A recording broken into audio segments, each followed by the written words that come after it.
Nanayunan manena ti bilang dagiti barangay nga apektado ti African Swine Fever iti syudad ti Batac. Sigun kini Mayor Albert Chuap, dagiti Naapektaran iti Barangay Kulo, Bawa East, Kamandingan, San Pedro, Bungon, Payao, San Mateo, Magnuang kena Mabaleng. DJ 20 ket innem nga baboy nga nagadawan da iti dara nga may dalan iti eksaminasyon ti SF ket nag-positive da amin. Iti biyak iti veterinaryo tayo ket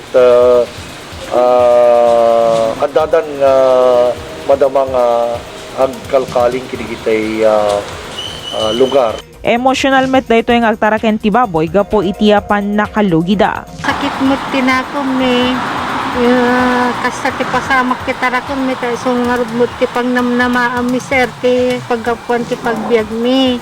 Uri pa na sakit tinakom mi sir awan mabalin mi no dikit sumurot no anyaman ti desisyon ti gobyerno lokal mi dito Batac sir. Di syudad adama digit insagana nga kaslang pang assistance no financial assistance no dati makukunang recovery panang parubwat danto ori kadlang sang kabasit ket